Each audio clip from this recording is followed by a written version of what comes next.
Vamos para mais um episódio de Fundação. Não esqueçam de deixar o like. Se você não é inscrito no canal, se inscreve e ative as notificações. Um agradecimento especial para os nossos apoiadores do Apoia-se, a Marta Osório Ribeiro e o Daniel Freire da Silva. Muito obrigado pela força de vocês. Se quiserem e puderem nos apoiar, a gente agradece também, ajuda bastante. E vamos lá. 4. Corel é aquele fenômeno frequente na história, uma república cujo governante tem todos os atributos do monarca absoluto, menos o nome. Portanto, ele desfrutava do costumeiro despotismo sem restrições, nem mesmo daquelas duas influências moderadoras nas monarquias legítimas: honra real e etiqueta da corte.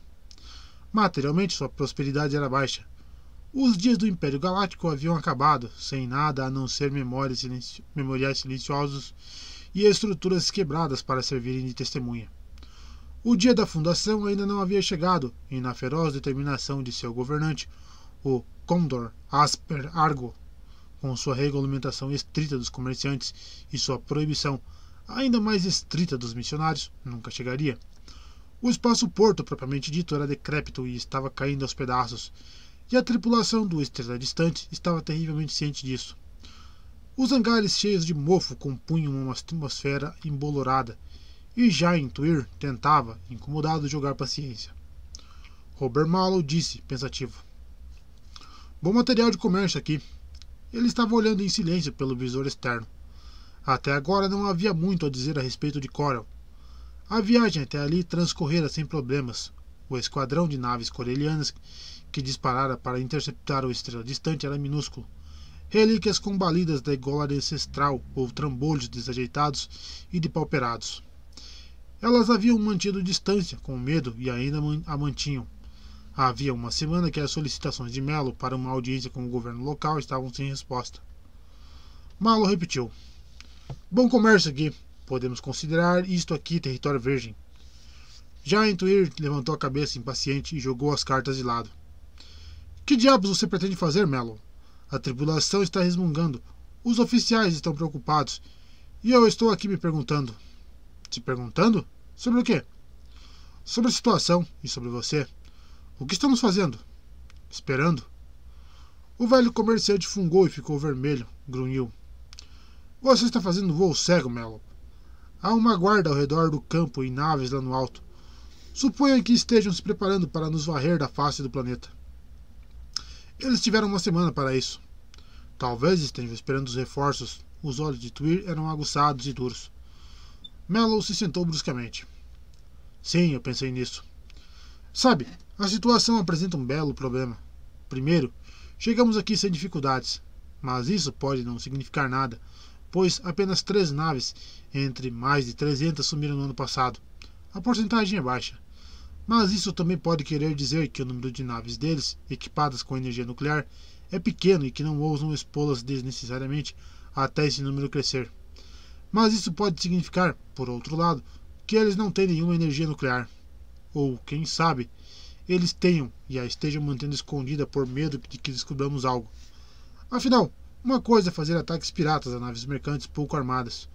Outra é mexer com um enviado oficial da Fundação, quando o mero fato de sua presença pode significar que a Fundação está suspeitando de algo. Junte isso com... Espera aí, Melo, espera aí.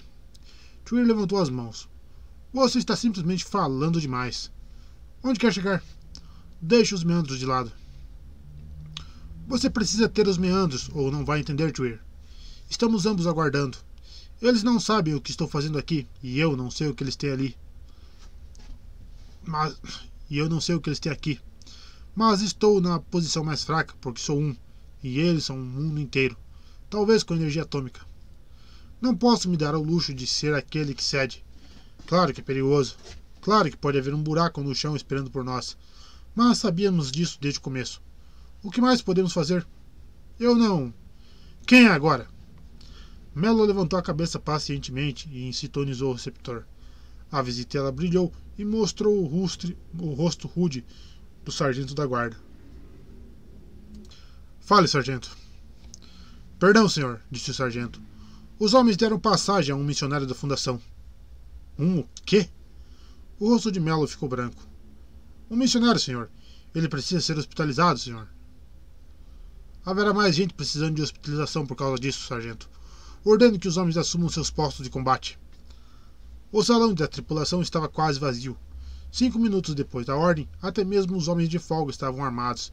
A velocidade era a grande virtude nas regiões anárquicas do espaço interestelar da periferia, e era na velocidade, acima de tudo, que a tripulação de um mestre comerciante se destacava. Mello entrou devagar, olhou o missionário de cima a baixo e de lado. Seus olhos deslizaram para o tenente Tinter, que abriu, desconfortavelmente, o espaço para a passagem do sargento da guarda Deming, cujo rosto neutro e figura sólida flanqueavam o outro. O mestre comerciante se virou para Twir e fez uma pausa pensativa. Bem, então... Twir, traga os oficiais para cá discretamente, a não ser pelos coordenadores e o trajetoriano. Os homens deverão permanecer em suas estações até segunda ordem. Houve um hiato de 5 minutos durante o qual Mello abriu, com um chute, as portas dos banheiros, olhou para trás do balcão e puxou as cortinas sobre as janelas grossas. Por meio minuto, ele saiu completamente do aposento e quando retornou estava cantarolando distraído.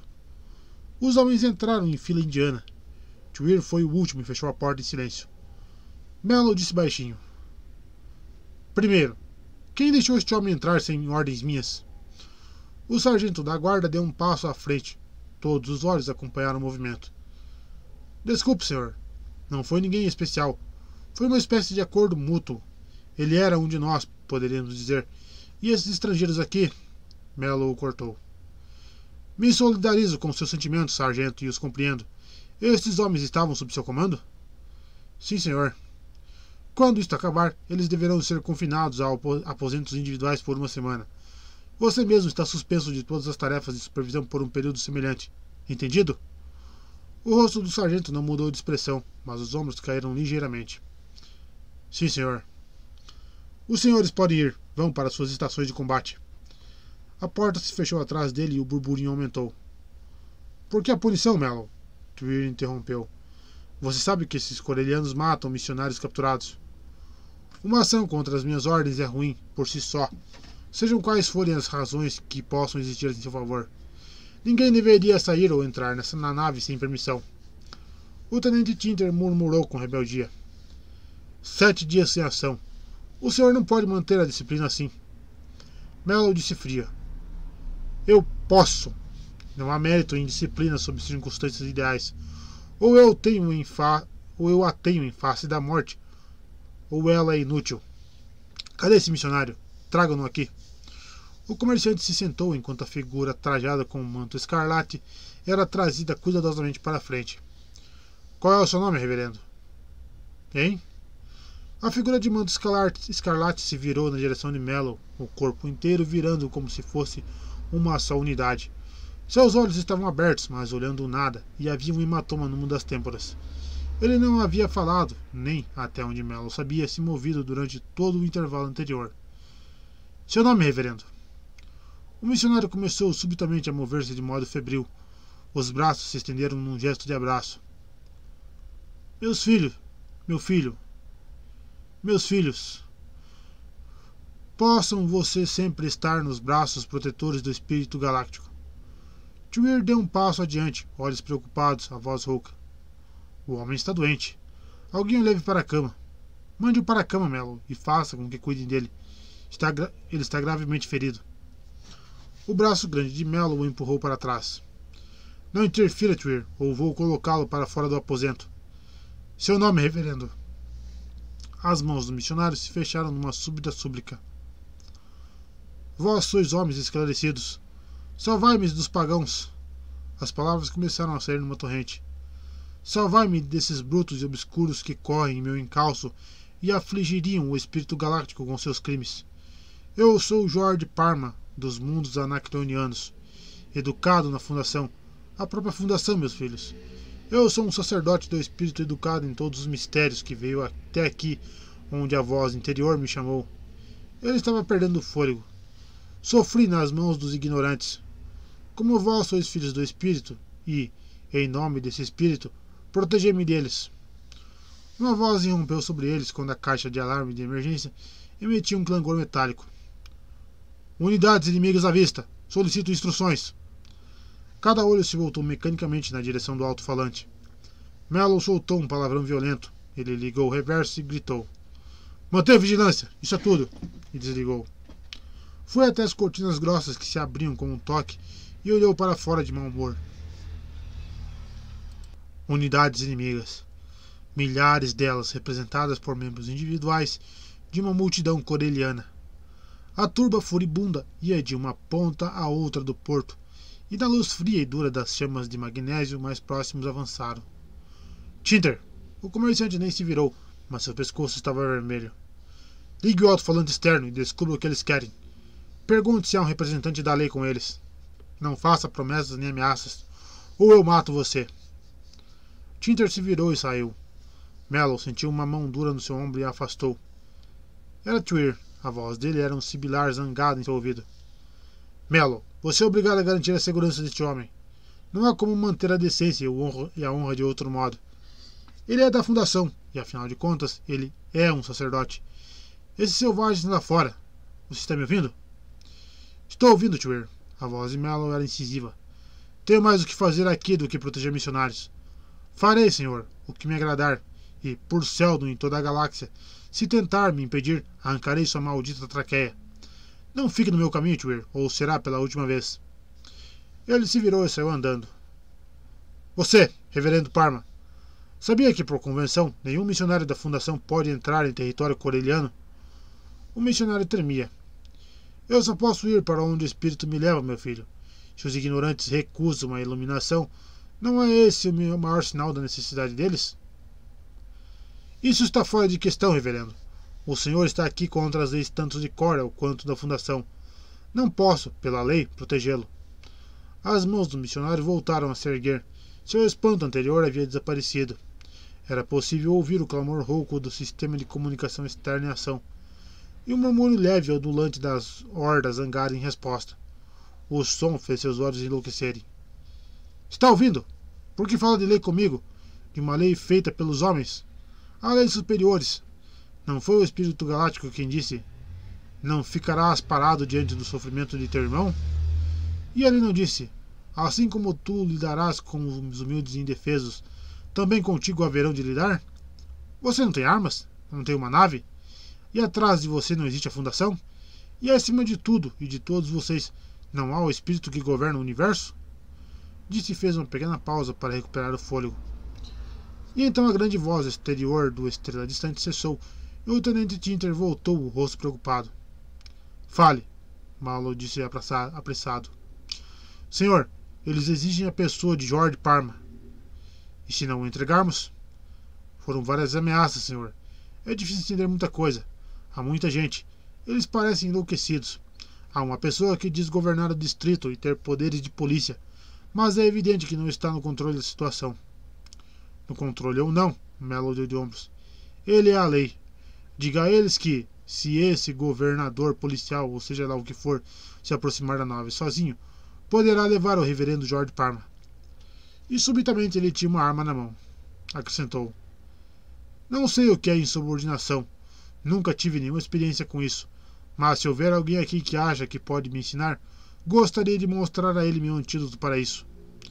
A arma girou lentamente e parou apontada para Twir. Com um esforço, o rosto do velho comerciante se endireitou. Suas mãos se abriram e baixaram. Ele respirava pesadamente. Tinter saiu, e em 5 minutos, uma figura patética se destacou da multidão. Ela se aproximou lenta e hesitante, obviamente encharcada de medo e apreensão.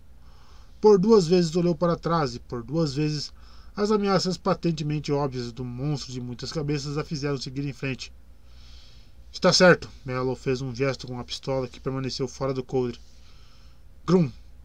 Upsur! Retire-no! O missionário deu um grito agudo. Ele levantou os braços e os dedos rígidos apontaram para cima quando a manga volumosa caiu e revelou os braços finos e cheios de veias. Houve um momentâneo flash de luz que piscou numa fração de segundo. Mallow piscou e gesticulou novamente com desprezo.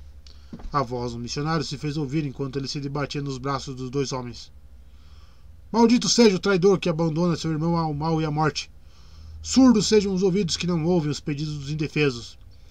Cegos sejam os olhos que não veem a inocência. Enegrecidas sejam para sempre as almas que fazem acordo com as trevas. Twir tampou os ouvidos com as mãos. Mello girou a arma e a colocou de lado. Dispersar, disse tranquilo para suas respectivas estações. Mantenham vigilância total por 6 horas após a dispersão da turba. Vigilância dupla pelas 48 horas seguintes. Mais instruções do final desse período. Twir, venha comigo. Ficaram a sós nos aposentos particulares de Mello. Mello indicou uma cadeira e Twir se sentou. Sua figura atarracada parecia encolhida. Mello olhou para ele sarcasticamente. Twir, disse ele, estou decepcionado. Seus 3 anos na política parecem tê-lo feito perder os hábitos de comerciante. Lembre-se, eu posso ser um democrata na fundação, mas aqui, se não for tirano, não consigo fazer minha nave funcionar do jeito que quero. Nunca precisei sacar uma arma para meus homens antes, e eu não teria precisado fazer isso se você não tivesse saído da linha. Twir, você não tem cargo oficial, mas está aqui a meu convite, e vou estender todas as cortesias a você, em particular. Entretanto, de agora em diante, na presença de meus oficiais ou homens, eu sou senhor e não Mello. E quando der uma ordem, você vai pular mais rápido que um recruta de 3ª classe, se for o caso, ou vou algemá-lo e colocá-lo no subnível ainda mais rápido. Entendeu? O líder do partido engoliu em seco e falou relutante. Peço desculpas. Desculpas aceitas. Aperte aqui. Os dedos de Twir foram engolidos pela mão em nome de Mello. Twir disse. Meus motivos eram bons. É difícil enviar um homem para ser linchado. Aquele governador trêmulo, ou seja lá o que for, não pode salvá-lo. É assassinato. Não posso fazer nada. Francamente, o incidente me cheirava muito mal. Você não reparou? Reparei no quê? Este espaço-porto está bem no meio de uma seção distante e isolada. Subitamente um missionário escapa? De onde? Ele vem para cá? Coincidência? Uma multidão enorme se aglomera. De onde? A cidade mais próxima deve ficar a pelo menos 150 quilômetros de distância. Mas eles chegaram em meia hora. Como? Como? Repetiu Twir. Bem, e se esse missionário tivesse sido trazido para cá e solto como isca? Nosso amigo, o reverendo Parma, estava consideravelmente confuso. Em momento algum pareceu estar em completa posse de suas faculdades mentais. Maus tratos, Twir murmurou amargo. Talvez. E talvez a ideia tivesse sido a de fazer com que fôssemos cavalheirescos e galantes, assumindo uma defesa burra do homem. Ele estava aqui contra as leis de Corel e da Fundação. Se eu o mantivesse aqui, seria um ato de guerra contra Corel e a Fundação não teria direitos legais de nos defender. Isso é uma suposição muito improvável. O alto-falante berrou e impediu a resposta de Mello. Senhor, comunicação oficial recebida. Envie imediatamente. O cilindro reluzente chegou em sua fenda com um clique. Mello o abriu e retirou de dentro a folha impregnada de prata. Esfregou-a com satisfação entre o polegar e o indicador e disse: teleportada diretamente da capital. Tem a marca do próprio Condor. Ele a leu num relance e riu. Então a minha ideia era uma suposição improvável, hein? Ele a jogou para Twir e acrescentou: meia hora depois que entregamos o missionário, finalmente recebemos um convite, muito educado, para a augusta presença do Commodore, depois de 7 dias de espera. Eu acho que acabamos de passar num teste.